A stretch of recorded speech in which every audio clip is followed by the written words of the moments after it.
Hello, my loves. Welcome back to Free the Wisdom to Heal the Body. And today's Mind Body Monday. We're going to talk about feelings versus emotions. If you are watching this live or on replay, let me know if you heard last Monday's live meditation that was designed to help you find a deeper connection with your body. And if you enjoyed it, or if you have some suggestions you would like to add. So today, I, Cassandra McAllen, will be talking about the difference between feelings and emotions.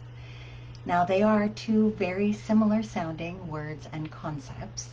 However, they have very different effects in the body.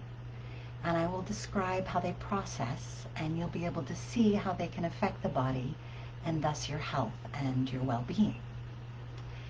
So before we begin, I want you to understand that this is going to be a somewhat esoteric explanation and description. So if it doesn't resonate with you, don't worry. If you choose, you could give this live another listen at a different time.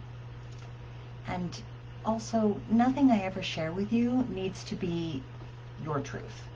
I share it because it's my understanding of truth, and I found it to help myself and others release mental suffering and physical pain.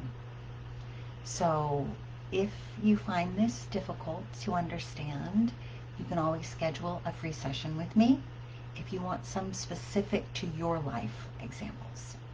Okay, so let's start with feelings. Now, feelings come and go. They rise and fall throughout your day. You can have physical feelings of hunger or tiredness or thirst. You can have mental feelings of overwhelm. You can have emotional feelings of frustration or sadness. The key component of feelings is that they are transitory. We don't ascribe them to permanent parts of our psyche. We don't generally hold on to them and try to give them a home in our bodies. We simply allow them to be what they are, and that is a sensation that has been brought to our awareness. We also do not generally judge our feelings. We feel what feels right to feel in any given moment. We allow ourselves to simply find awareness of the sensation and do what we can to either solve, release, or even ignore the feeling, so we can go on with our day open to whatever the next feeling is that arises. Now, I personally like to think of feelings like leaves on a blustery day. We can watch them move hither and yon, fly high or far away, or even stick to us for a moment, then blow off again. And feelings are healthy in this way. They move past us and through us and generally don't affect our sense of purpose or meaning or balance in life. We don't recommit ourselves to something different than we've always believed just because of a feeling. We don't make strong statements that can't be revoked because of a feeling. We don't start fights or arguments. We have an awareness, and then we decide if it serves us. Now, we often do this unconsciously. So if you're thinking that you don't know if you've ever thought that much about a feeling, then I challenge you to a game of paying attention next time you have one, anyone. See if you notice how ready you are to release it to the next one, or to simply solve it with some quick action. Like that leaf in the wind, our feelings blow by us constantly, only occasionally sticking for any length of time. When they do, however, when we find a reason to make this initially transitory feeling into something more, well, then it becomes an emotion.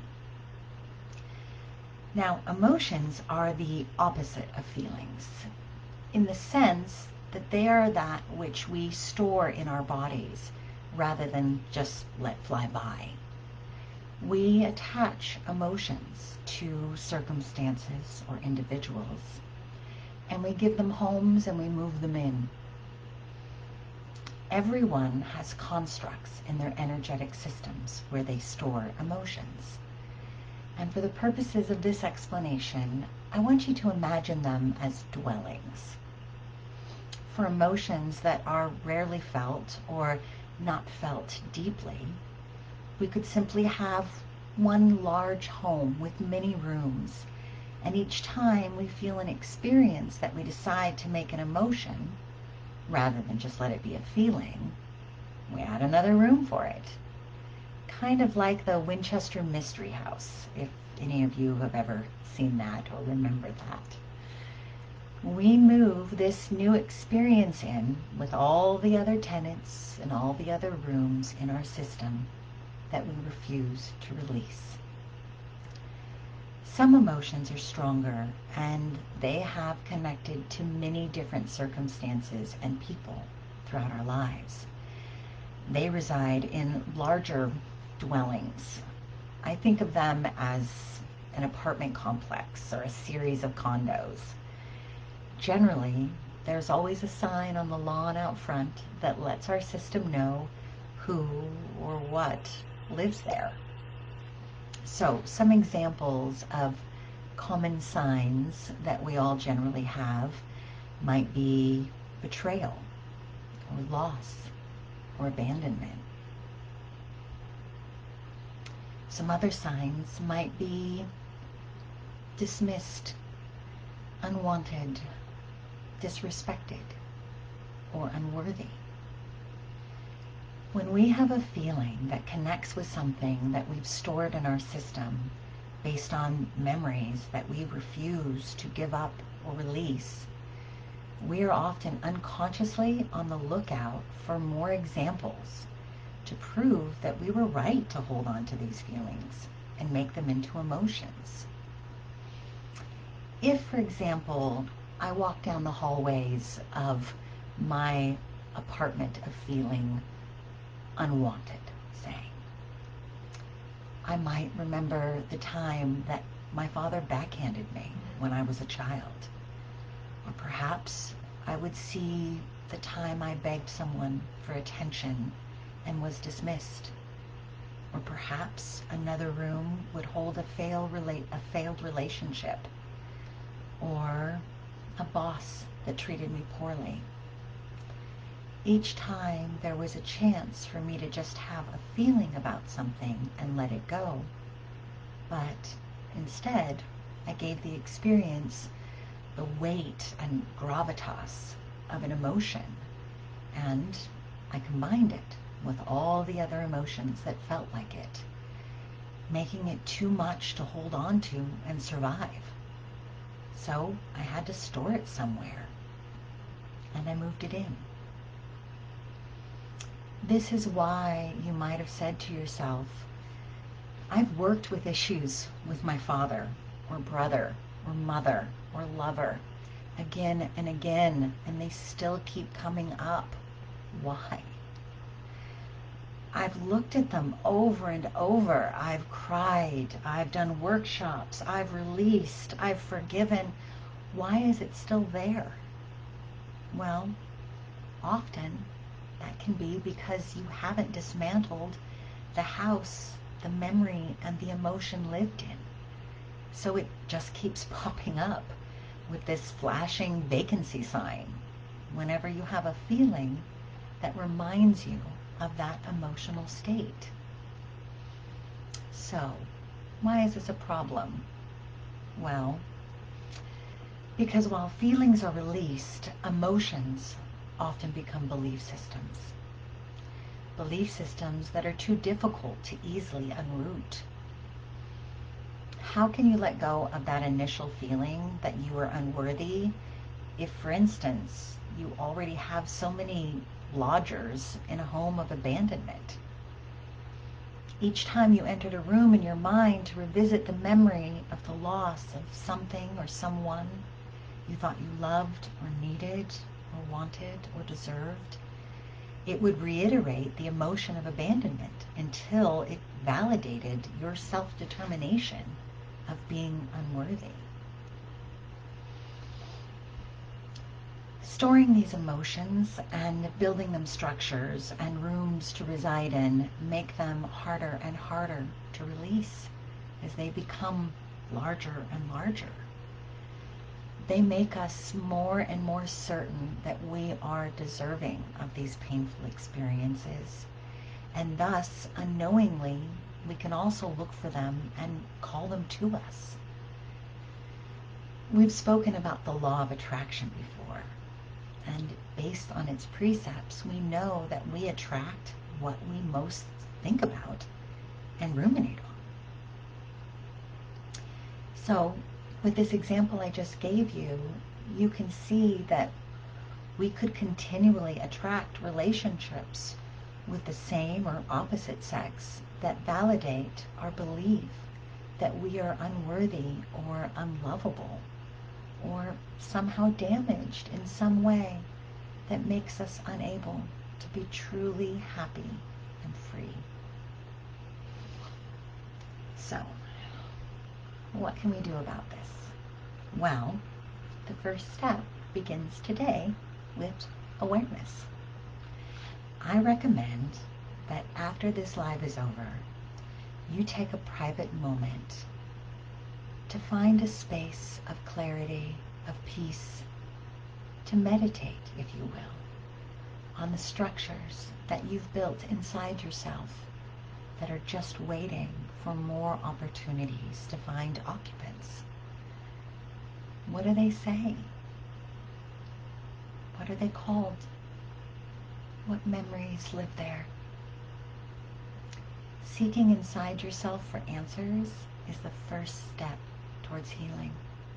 To see it is to free it. The next step is to release the need to self-punish by refusing to forgive and let go of these memories. I can promise you that no matter how horrible they are, if they're in the past, then that's where they need to stay. They don't deserve a space in your consciousness. They don't warrant a room in your body. They need to be freed, kicked out, sent packing.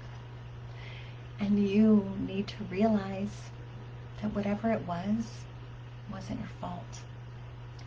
You weren't stupid or foolish or unworthy or unwitting, and the experience was a lesson that you can now release. You don't need to hold on to painful lessons to prevent them from reoccurring.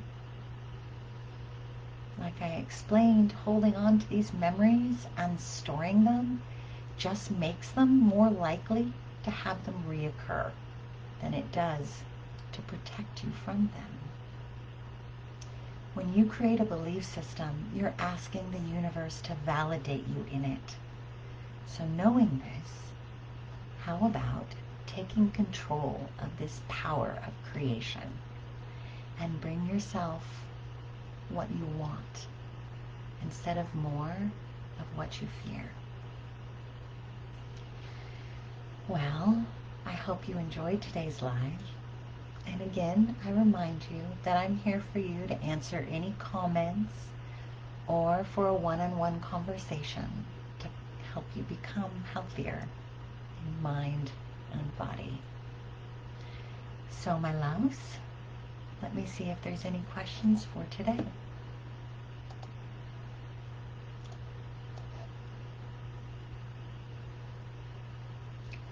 Susan said that she enjoyed and appreciated the meditation. I'm really glad.